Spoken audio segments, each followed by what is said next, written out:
I told these guys at GQ, there isn't any question that I won't answer, except this one. Well, if you weren't annoyed of the changes then, you're gonna be annoyed now. Hello world, my name is Xavier Drome, and this is another episode of a little show I like to call X98. This is a form of propaganda brought to you by the Beach City Bad Guy, and today we're going to be focusing on one topic, not because I find this topic very important, because there are a lot of other big things in entertainment and politics that I would rather talk about than this, but I'm just fucking lazy. I got a job recently, so this is the only good footage that I have that I can compile into a decent video. So today, we're going to be talking about Dana White and his recent interview with GQ on their YouTube channel, where he went undercover on various social media platforms and decided to engage with the fans in a way that I found very engaging. Hopefully you find it engaging. So without further ado, enjoy the show. This should be an interesting watch. I had my issues with Vince McMahon. I have very little issues with this man. I don't know, he said some fucked up shit before, so I'm not really that excited about what I'm gonna hear on this GQ interview where he replies to fans. It does not look like he's gonna be friendly. It does not look like the face of a guy that's going to be friendly about this shit. I guess we'll see where this goes, shall we? I told these guys at GQ, there isn't any question that I won't answer, except this one. Oh, it's one of those undercover ones. I like these ones. Dana White had hair. How many casinos are you banned from? The Palm has kicked me out of there twice. The Mirage, the Wynn will not let me play. God damn. I did not take this guy for a gambling addict. I mean, he did take a risk on investing in MMA, so yeah, he had to be some sort of a gambler. Caesar's Palace is by far the best casino in the world. We never got Dana White versus Tito Ortiz. I would pay top dollar to see that. I would love to see that. I would also love to see that Dana White Jake Paul one. Just to see Dana White whoop his ass. Just, oh god, yes. Even if it's just a joke. I know this is a joke, but still, make it happen. You guys realize I'm 53 years old now, right? When I was gonna fight Tito, I was 37. I'm 53. Come talk to me when you fucking idiots are 53 years old and tell me if you wanna fight some fucking 20-year-old kid. I promise you, you do not. You are a jackass. If UFC President Dana White booked Fedor Emelianenko versus Brock Lesnar in 2009, who would have won? Brock wanted the fight. That sounds like a very fucking intense fight. Oh my god, I've only seen his Bellator fights, Emelianenko, and I've seen the Brock Lesnar fight, obviously, but holy shit. I'm imagining that right now. Just two hard-hitting motherfuckers. One Russian, one American, one a stake-holding cowboy that rides tractors into rings, and Fedor. Just look at this face. It's fucking terrifying. At least I can have a beer with this face, kinda, maybe. But Fedor? I mean, looks aren't everything, but it's Fedor. We offered Fedor Emelianenko an ungodly amount of money, and they didn't want the fight.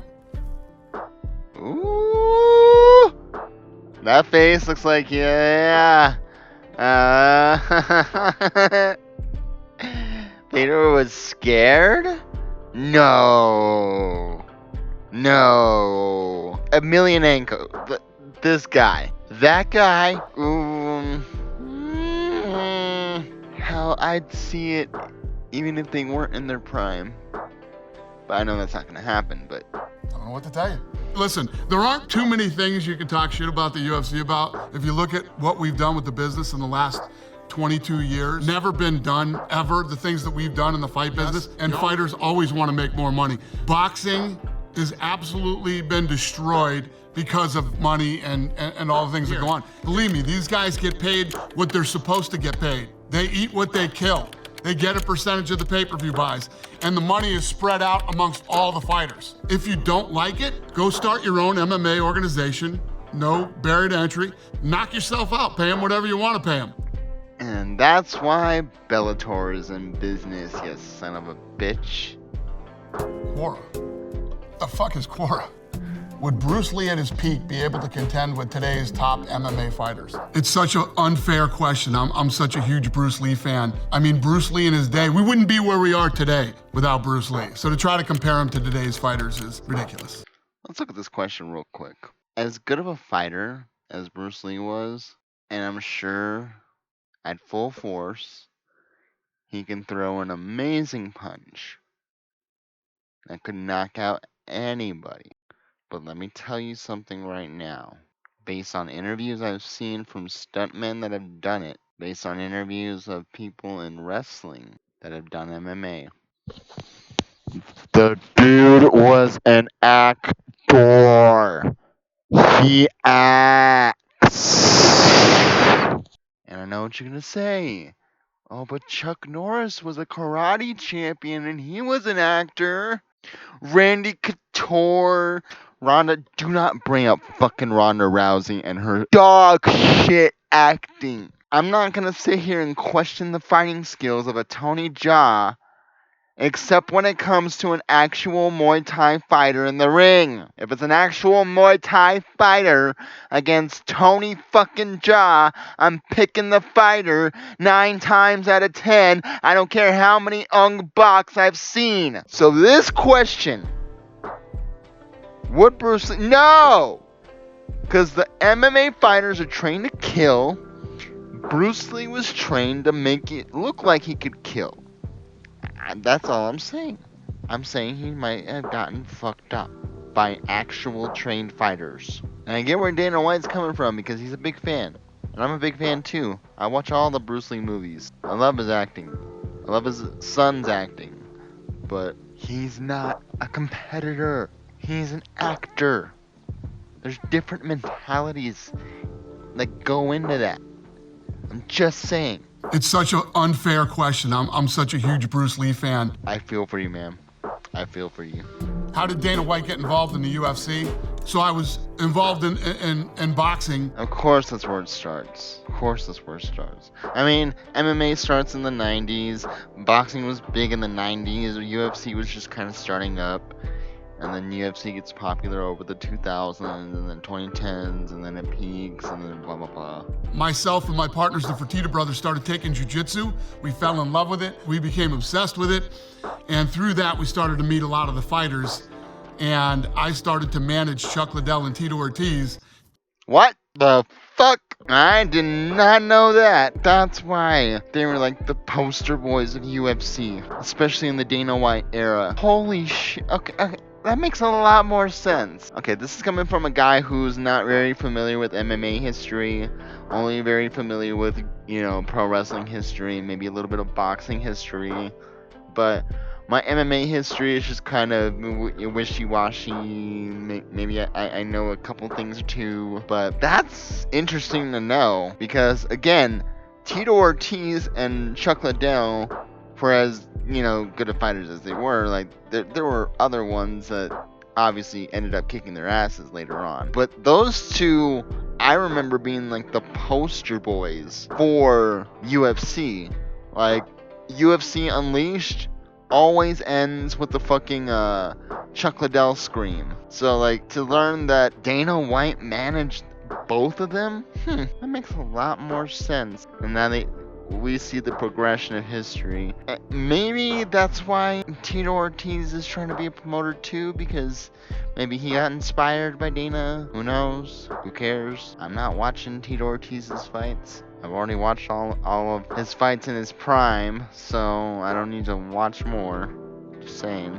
Watch, I'm gonna eat my words later on. I'm brave enough to put my money where my mouth is. So if I end up watching something from Golden Boy Productions or whatever flash on the screen, yeah, that thing, I will drink a hot sauce cocktail with no milk and let that shit burn until I pussy out. That's really how we got involved. White entered the boxing scene by co-promoting Floyd Mayweather versus Conor McGregor. In 2017, White said that he's getting into boxing 100%. White says he wants to incorporate boxing into the company's portfolio of the UFC.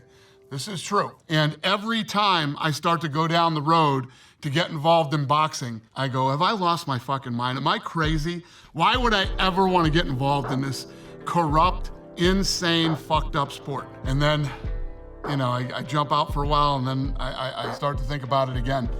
Literally just started thinking about it a month ago. Got on the phone with a couple of boxing guys, hung up the phone and said, have I lost my fucking mind again? Why would I want to be in business with any of these guys? This is coming from Dana White. This is coming from Dana White. I know, like, again, out of all the big fight fucking promoters, he's probably like the least corrupt out of them all. I don't know, you can correct me in the comments.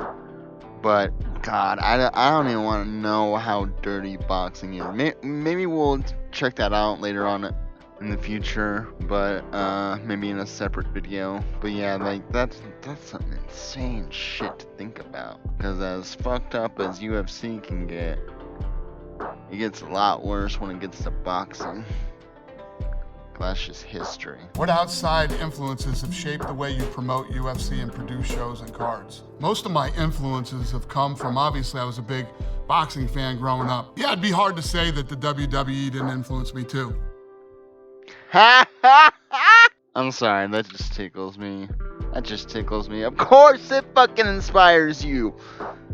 You don't get shit like the fucking Conor McGregor promos. You don't get shit like whatever these were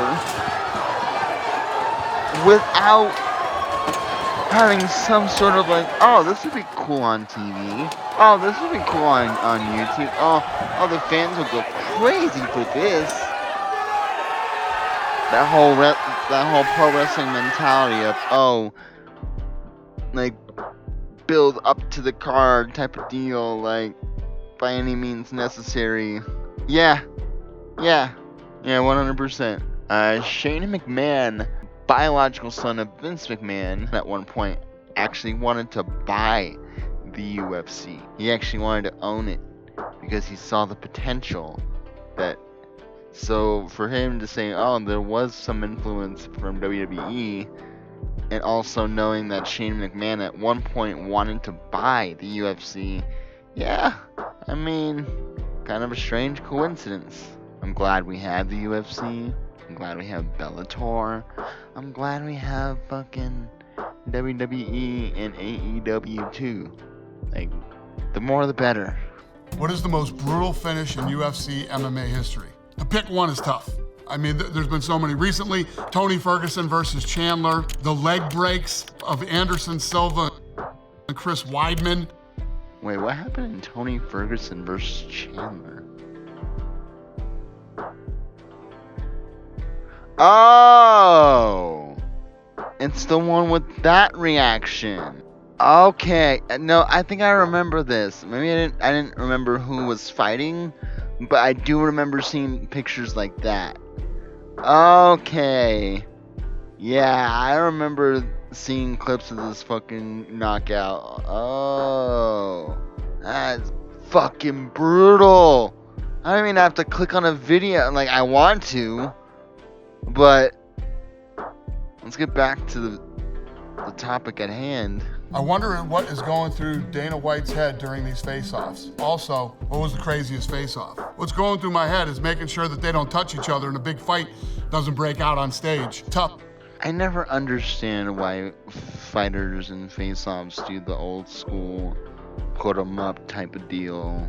Like, nowadays they're kind of doing the more modern stances and it makes more sense. But for a while they were still doing the fucking like, oh, put 'em up. Fucking old school boxing, like, that just looks corny to me. I mean, I guess that's the point. It's just supposed to be a fun tongue-in-cheek type of deal, but not for me. I'd like to think that Cormier Jones would have gone differently had I been there, but that was probably the worst one ever. I mean, they're fighting in the lobby of the MGM Grand.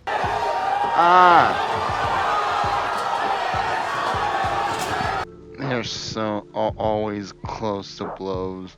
I love how Dana White, after the first one that he didn't show up to, is in every fucking shot now. I forgot the other main event was Lesnar versus Hunt. That's funny. Remember that fight got thrown out and it was a steroid joke on SmackDown the next night? Yeah. Was not too surprised about what I heard, but some of it did kind of surprise me a little bit. Kind of surprised he gave some credit to pro wrestling. I don't think my opinion on Dana White has changed all that much, but then again, I'm not here to judge anybody on their morals. I am, after all, the Beach City bad guy, but I am allowed to like and not like whoever I want, even if they are kind of cool. And hey, at least I'm being honest.